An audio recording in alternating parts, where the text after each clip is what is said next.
मेरे प्रिय, यहाँ पर जब यीशु उनसे पूछता है तुम किसकी खोज में हो, उन्होंने उसे उत्तर दिया, हे गुरु, हे रबी, तुम कहाँ रहता है। हालेलुया। ये दो चेले किसकी खोज में थे? यीशु की खोज में थे। वो चाहते थे कि मैं इसके साथ जाऊं, मैं देखूं ये क्या करते हैं, कैसे इनके अंदर इतनी सामर्थ आई, ये कौन है, मैं इनके साथ रहना चाहता हूं। क्या आप जब यीशु की खोज में हैं, क्या आप यीशु के साथ रहना चाहते हैं? अगर आप यीशु के साथ रहना चाहते हैं, आपको और किसी की जरूरत नहीं। लेकिन आज यीशु के साथ लोग नहीं रहना चाहते। वो बीमारी के साथ रहना पसंद है, झगड़े के साथ रहना पसंद है, नाना प्रकार की गलत चीजों के साथ रहना पसंद है, दोस्तों के साथ ठट्टेबाजी करना, उनके साथ रहना पसंद है, कभी कभी लेना भी पसंद है। लेकिन यीशु के साथ रहने में बड़ा कष्ट है, बहुत कष्ट है यीशु के साथ रहने में। आप दीपावली नहीं मना सकते, आप कोई त्योहार नहीं मना सकते, आप झूठ नहीं बोल सकते, आप गलत चीजें नहीं कर सकते, आप किसी के लिए बुराई नहीं कर सकते। यीशु के साथ रहना बहुत कठिन है। तो आकर पूछ रहे हैं तुम कहाँ रहता है। यीशु का जवाब बहुत खूबसूरत है। उसने उनसे कहा चलो चलो तो देख लोगे। तब उन्होंने जाकर उसके रहने का स्थान देखा और उस दिन उसके साथ रहे। यह 10वें घंटे के लगभग। जब यीशु के साथ आप जाएंगे, यीशु के साथ रहेंगे, तब पता चलेगा यीशु कहाँ रहता है। यीशु कहाँ है? अच्छा, दिल में है। और कहाँ है? और इस वचन के अनुसार यीशु कहाँ था? उस समय वो शरीर में थे, पृथ्वी पर थे, लेकिन कहाँ रहते थे? क्या उनका कोई महल था? क्या कोई एक स्थान था? यीशु हर जगह आसानी से लोगों से मिल जाते। और यीशु ने उन चेलों से कहा चलो तो तुम देख लोगे कि मैं कहाँ रहता। और चेले जब उसके साथ गए तो फिर वो उसके साथ रहे, वापस घर नहीं लौटे, वापस वो अपनी संसारिक दुनिया की ओर नहीं गए, क्योंकि उन्हें एक बात का भरोसा हो गया था कि मैं स्वयं परमेश्वर के साथ हूं। और वो मेरे घर को भी जानता है, मेरी पत्नी को भी जानता है, मेरे बच्चों को भी जानता है, वो मेरे हालात को भी जानता है। अगर ये विश्वास आज आपको हो जाए तो मैं कह रहा हूं आप यीशु के साथ रहने लगे, बहुत मजा आएगा। ये 4 दिन पटाखा छोड़ के दुखी नहीं हो गया, वो अनंत खुशी देने वाला परमेश्वर है। और उन 2 चेलों को कह रहा है चलो तो देख लो। क्या यीशु ने उनको बुलाया था? वो स्वयं आ रहे थे। उनकी एक अंदर इच्छा थी, मुझे यीशु के रहने का स्थान देखना है। आज वो स्वर्ग में है। जब आप उसके साथ रहेंगे तो कैसे रहेंगे? सब कुछ प्रभु आपके लिए इंतजाम करेंगे। क्यों आपने कभी सोचा कि ये ब्रोकननेस क्यों आता है जिंदगी में? ये टूटा मन, ये टूटापन क्यों परमेश्वर लेकर आता है? वो स्वयं परमेश्वर था, फिर भी अपनी देह को दुख क्यों देने के लिए तैयार किया? अपने मन को क्यों तोड़ा? जिस दिन ये बात आप समझ जाएंगे, आप प्रभु के साथ होंगे। हालेलुया। प्रभु तोड़ता है आपको इसलिए ताकि वो और आपको बेहतर बनाए। आमीन। आप देखिएगा जब कुम्हार एक घड़े को बनाता है, अगर वो सही आकार नहीं लेता है, फिर वो तुरंत एक पल में उसे तोड़ के फिर से सानता है और उसे फिर से कोशिश करता है एक नई आकार में। बहुत साले में जाइएगा और जो माली होगा उससे पूछिएगा ये पेड़, ये जो पौधा ये टेढ़ा हो रहा है, तो तुरंत उसमें बांस लगा करके वो उसे बांधता है, बहुत टाइट करता है ताकि ये सीधा जाए। हमारी जिंदगी में भी परमेश्वर को पता है कि अगर मैं इसे तोड़ूंगा नहीं, अगर ये तकलीफ में नहीं जाएगा, तो ये मेरे पास नहीं आएगा।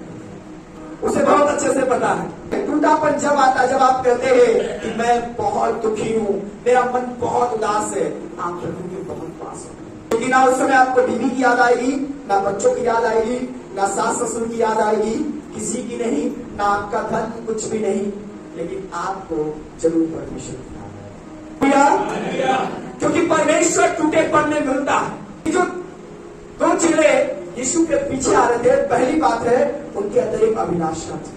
क्या आपके अंदर अभिलाषा है कि मैं यीशु के पास जाऊं?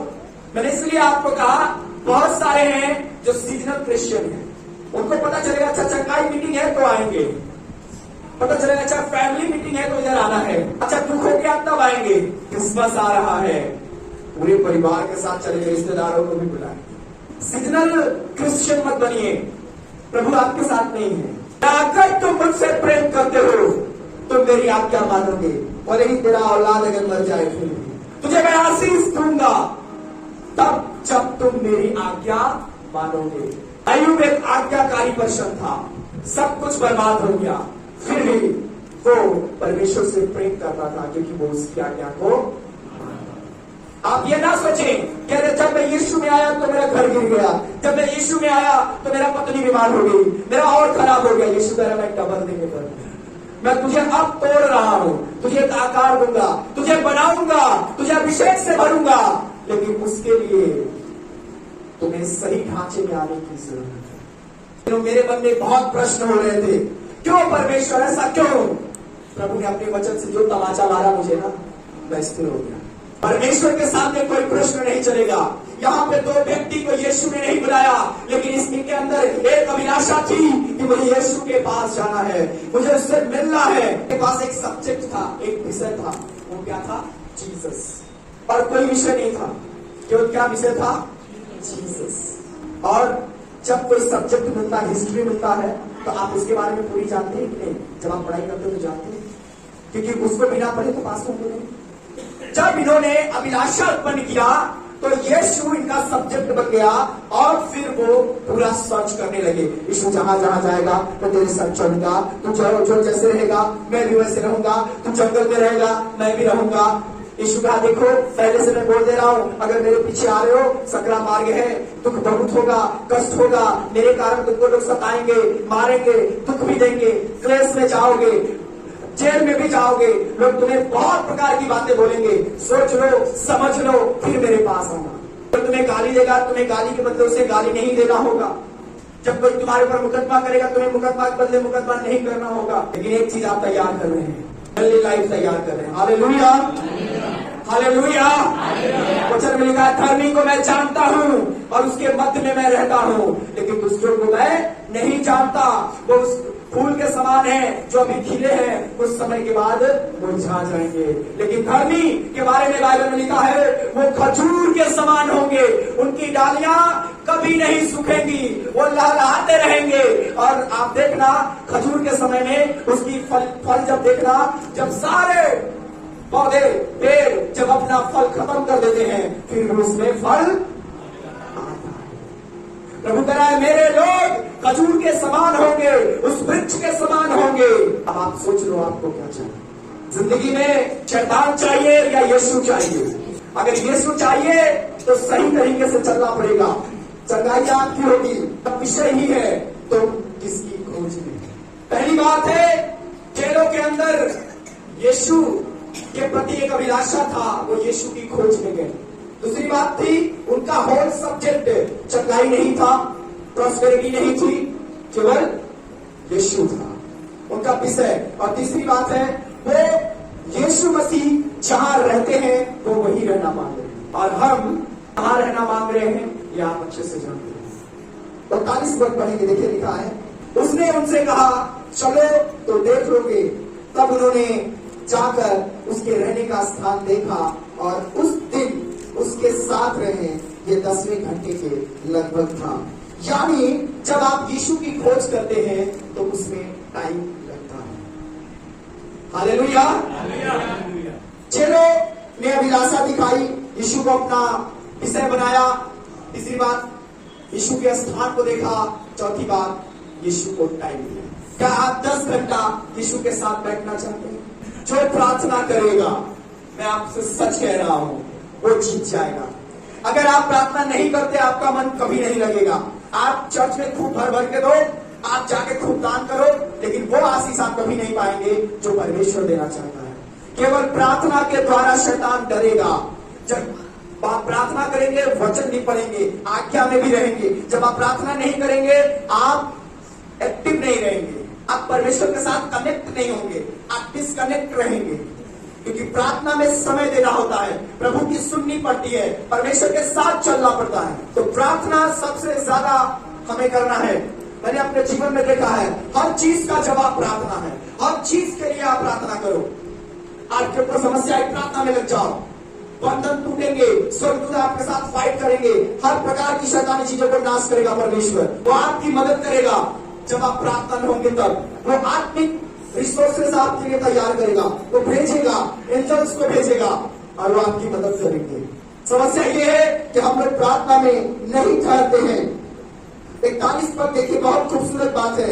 यहाँ पे लिखा है, उसने पहले अपने सगे भाई सिमोन से मिलकर उससे कहा, हमको ख्रिस्त अर्थात मसीह मिल गया। हालेलुया। लिखा है अपने सगे भाई से। यूहन्ना बपतिस्मा दाता के पास 2 चेले गए थे और वही 2 चेले यीशु की खोज में आए और अंद्रियास और पतरस का अपने सगे भाई को जाके दौड़ के बताता है, सुन सुन, मुझे ख्रिस्त मिल गया, मुझे मसीह मिल गया।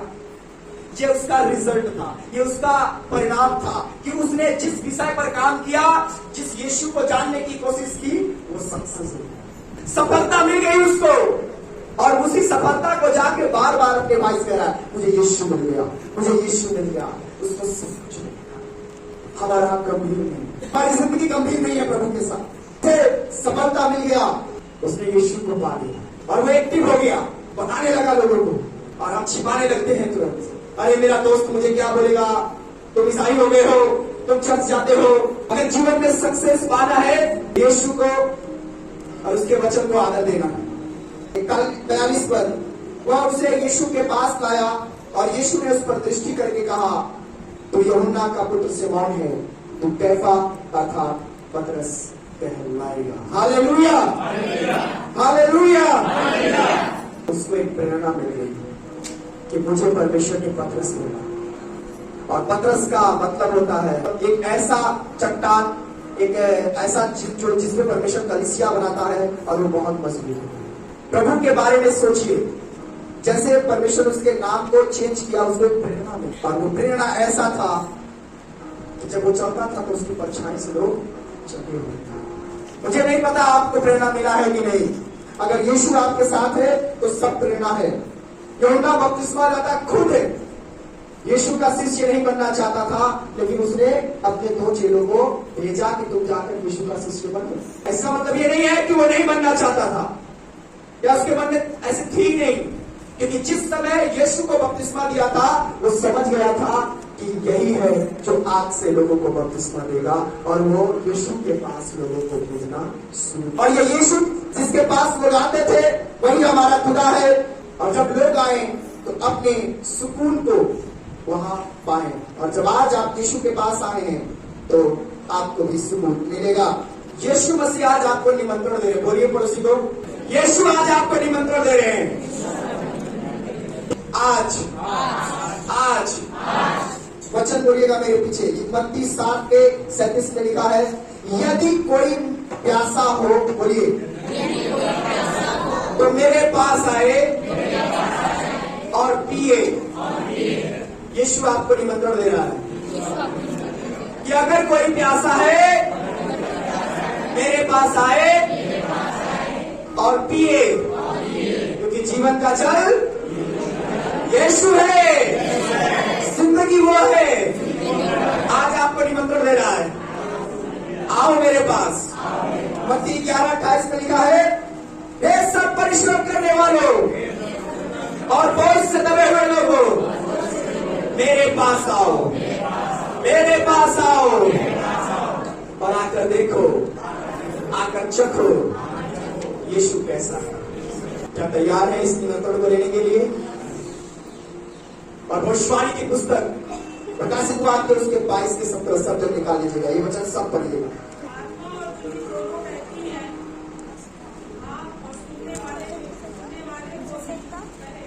जी, प्रकाशित वाक्य है।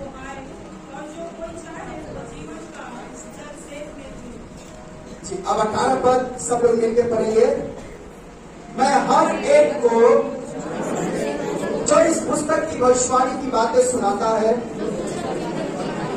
गवाही देता हूं, यदि कोई मनुष्य इन बातों में कुछ बढ़ाए तो परमेश्वर उन विपत्तियों को जो इस पुस्तक में लिखी है उस पर बढ़ाएगा।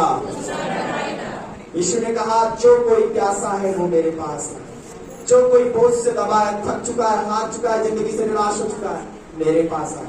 अगर कोई आपको कहता है नहीं यीशु के पास मत जाओ, यीशु ने ऐसा नहीं कहा है, तो ये सारी विपत्ति उस पर चढ़ेगी।